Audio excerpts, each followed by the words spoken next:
Olá pessoal, tudo bem com vocês? Nós estamos de volta, mais um Expresso Teológico. Expresso Teológico é um projeto de entrevistas, bate-bola, enfim. Um momento que nós temos de tratar de alguns temas e nós estamos aí próximo ao Dia Internacional da Mulher. E hoje nós vamos tratar sobre feminismo e feminilidade bíblica. Isso mesmo. O Expresso Teológico é uma realização da FTRB, Faculdade Teológica Reformada de Brasília, e também do Centro de Pós-Graduação Russell Shedd. Está aqui conosco o professor Leonardo Gonçalves, que também é um dos apresentadores do Expresso. Isso. Então, nós dois apresentamos o Expresso e hoje nós estamos nos entrevistando. Vai ser um bate-papo e um bate-papo muito bom. Haja visto, nós estamos falando desse assunto que é mulher, feminilidade, feminismo. Então, embora sejam dois homens falando sobre o assunto, a gente espera que a gente possa ser justo com relação a toda a carga histórica e cultural e teológica, acadêmica, que envolve essa questão da mulher. A própria noção de Dia da Mulher tem uma carga histórica, tem aí a celebração de conquistas que as mulheres conseguiram ao longo da história, conquistas no campo social, econômico, político. Então, daí já dá para a gente começar a conversar sobre o assunto. Então, é um prazer fazer esse expresso, ainda mais numa ocasião tão especial, porque nós entendemos claramente que precisamos das mulheres, né, Michel? Muito bem. Bom, nós vamos dividir esse Expresso Teológico em duas partes. Vamos fazer uma parte histórica e depois nós vamos voltar com alguns relances bíblicos e teológicos acerca da temática de hoje. Professor Leonardo, sim, as questões históricas são variadas, a história ela é multifacetada, mas assim, a grosso modo, o que a gente poderia falar historicamente sobre esse movimento feminista? Então, é interessante observar que a primeira onda do movimento feminista, ela luta por questões corretas e por questões justas. Se a gente pensar na Revolução Industrial, por exemplo, onde a mulher, até certo ponto, é coisificada porque ela não consegue produzir como o homem produzia, ela é, por exemplo, colocada numa jornada de trabalho de 15 horas diárias, então ela é subjugada, crianças também dentro desse contexto. Mas eu acho até interessante, Michel, nesse contexto a gente fazer uma diferença entre a Renascença, Revolução Industrial e cristianismo. Porque, de modo geral, as pessoas acreditam que é o cristianismo que subjuga as mulheres, que oprimiram as mulheres, mas na verdade não. Inclusive, esse Dia da Mulher, ele é comemorado em relação à própria manifestação feminina contra essa opressão que era um resultado da Revolução Industrial. Mas se você pensar, por exemplo, na Idade Média, que o pessoal chama de Idade das Trevas, bom, essa foi a idade exatamente onde a maioria das santas foram canonizadas, mulheres, então foram mulheres ali.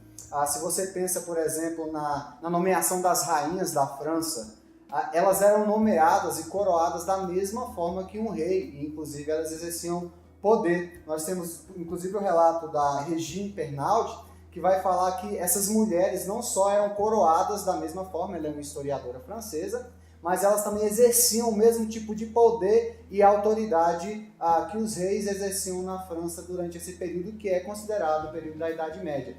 Para as pessoas terem noção, Michel, a mulher só foi obrigada a carregar o nome do esposo no século XVII. E aqui eu estou falando de Renascença, e exatamente no período em que a razão, a linguagem racional, é colocada como superior à linguagem intuitiva, a uma linguagem pessoal, que seria uma linguagem mais feminina. E eu acredito que a maior opressão política, econômica, histórica e social sobre a vida das mulheres, isso historicamente falando, é no contexto de Revolução Industrial. Quando a gente fala de Revolução Industrial, sim, a gente fala também do homem que sai para as indústrias, exatamente, deixa a mulher em casa e a mulher acaba ocupando um espaço que outrora era feito pelo homem.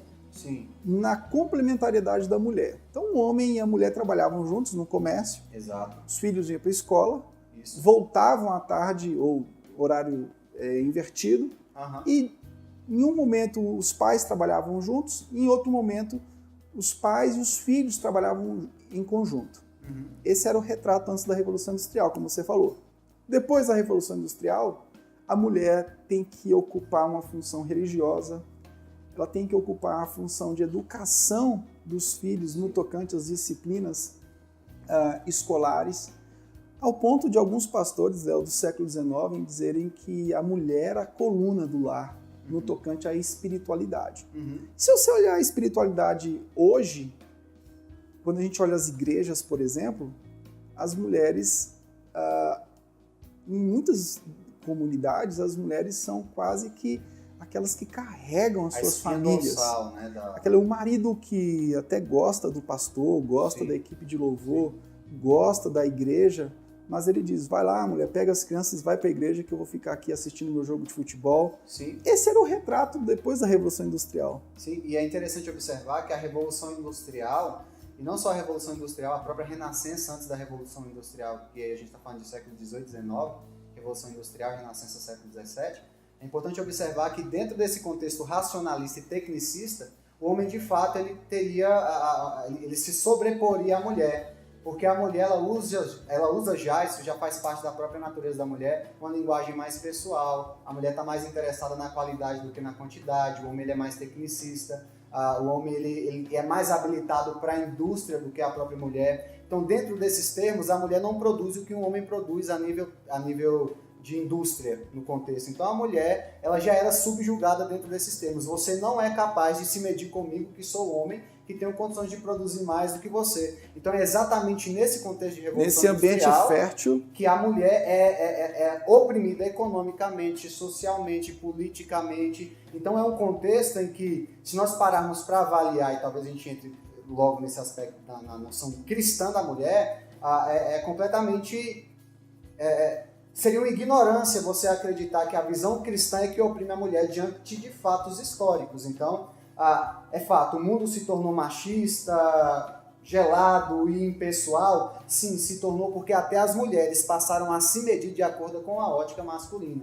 E isso é um problema. Então, para uma mulher ter valor dentro de um contexto de revolução industrial, ela tem que fazer o que os homens fazem. Ela tem que se medir a partir dos homens, e isso é uma própria anulação da própria feminilidade, um erro que o feminismo hoje está cometendo, que é o feminismo machista, que não faz o mínimo sentido, né? E o mais absurdo é você identificar o feminismo no evangelicalismo. Sim. Entrando nesse aspecto do feminismo evangélico, a gente poderia costurar aqui, por exemplo, o exemplo de Paulo lá em 1 de Coríntios, capítulo 11, quando Paulo fala do véu. Algumas mulheres não queriam mais usar o véu. Bom, Paulo fala dentro do contexto da necessidade das mulheres usarem o véu em virtude de algumas profetisas pagãs do mundo greco-romano que exerciam ofícios com a cabeça descoberta. Então isso causava distração nos homens. Mas o objetivo de Paulo não era subjugar a mulher, não era simplesmente pegar a mulher e dizer assim, você é menos importante, você precisa se submeter a regras propriamente ditas. Ele não queria isso. O que Paulo queria deixar bem claro para elas, eu acho que o princípio subjacente a 1 de Coríntios 11 é que Cristo é o cabeça, que o marido é o cabeça.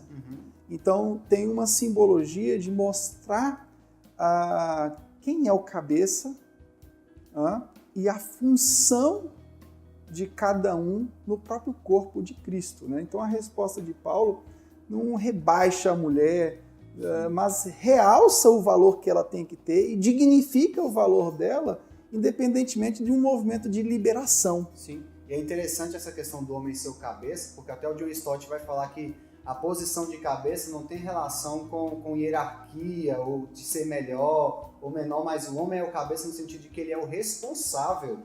Ele é o responsável pela mulher. Então, não é no sentido de que a mulher é subjugada pelo homem, não.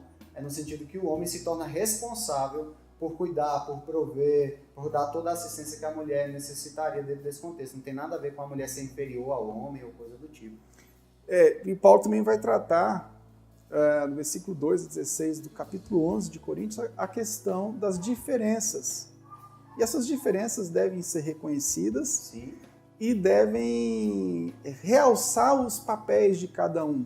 Não devem diminuir. Exatamente. As diferenças que há entre homem e mulher não pode diminuir, mas tem que realçar Exato. o papel de cada uma. Né? Na criação, o homem é criado primeiro, a mulher é formada da carne do homem. Eva foi criada para satisfazer no companheirismo, e o companheirismo, no processo da complementariedade, é muito lindo, né, Léo? Sim, sim. Você parte na verdade, o homem e a mulher refletem a relação da própria Trindade, onde não existe uma superioridade hierárquica entre Pai, Filho e Espírito Santo. O que existe são papéis que cada um executa na obra da salvação, e nós refletimos, homem e mulher, essa característica de que cada um exerce um papel, e um papel não é menor do que o outro. Pelo contrário, um precisa que o outro execute o seu papel dentro da criação, para que haja beleza, para que haja harmonia e ordem no mundo criado por Deus. Ou seja, não faz o mínimo sentido uma argumentação de que o cristão, ou que Jesus oprime a mulher, uma visão patriarcal vai oprimir a mulher. Pelo contrário, a visão patriarcal, a visão bíblica vai ressaltar a importância da mulher cumprir um papel. Ela exercer a identidade que Deus deu a ela dentro do contexto familiar e social, para que haja harmonia, para que haja beleza na própria constituição da realidade. E agora, uma coisa também, nós partimos da Revolução Industrial, voltamos para uma questão bíblica. Vamos falar um pouco agora, para finalizar, sobre a questão da mentalidade moderna. Mentalidade moderna é uma mentalidade, como você falou, da rebeldia, e a autoridade, a figura da autoridade é vista como uma coisa opressora. Sim, sim.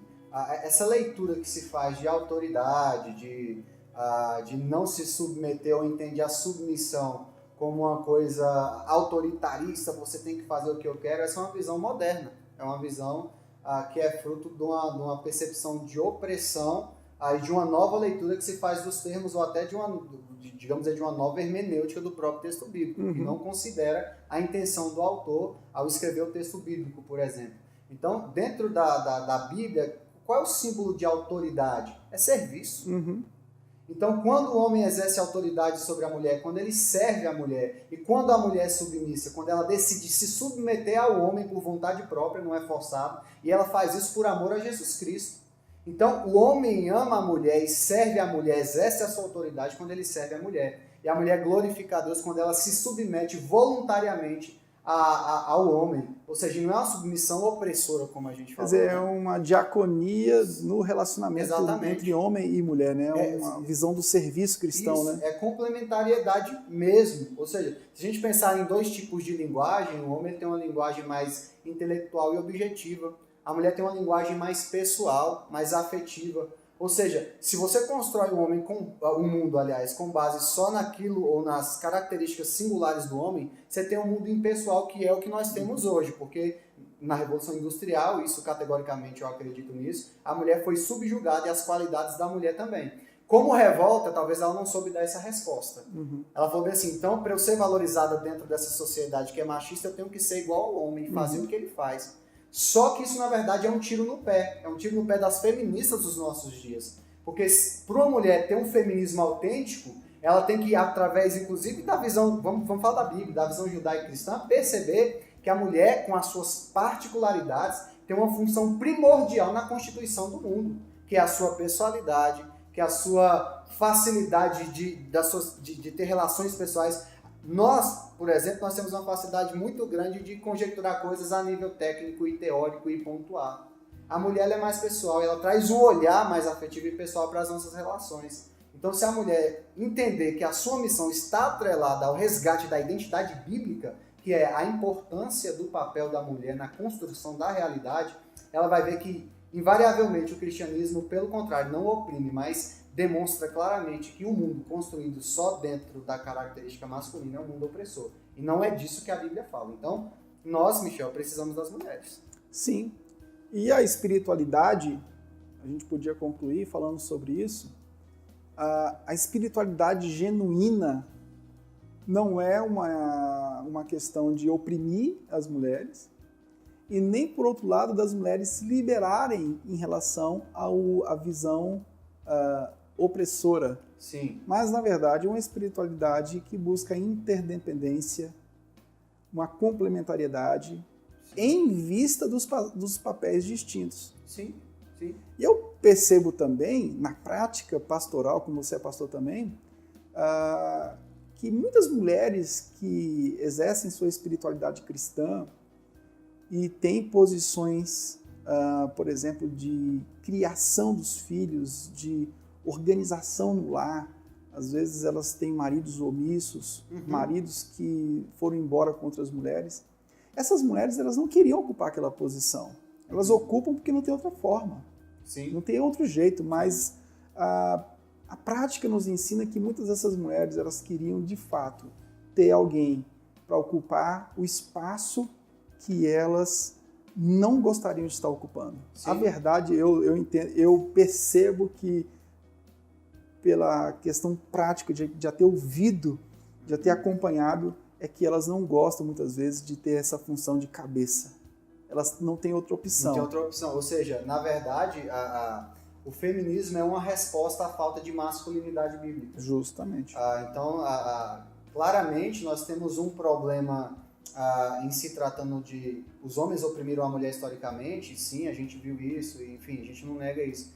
Mas acho que o grande problema da sociedade e a resposta para o feminismo seria um homem que assumisse o seu papel, a sua responsabilidade dentro da sociedade e desse à mulher a possibilidade dela exercer o seu papel também. Uhum. E nessa complementariedade nós encontraríamos a harmonia. É óbvio que a gente não vai ficar tendo visões utópicas e vai falar que, enfim, no mundo caído a gente vai encontrar a perfeição, não é disso que se trata. Mas é possível famílias e a nossa relação, tanto empregatícia, econômica e social, refletirem o reino de Deus no que tange as relações entre homem e entre mulher. Então, nesse caso, nós temos que repensar nós homens a masculinidade, o que é ser homem de acordo com a Bíblia, consequentemente trabalharmos essa questão, o que Deus diz sobre a identidade feminina e perceber que existe uma riqueza extraordinária, bíblica, prática,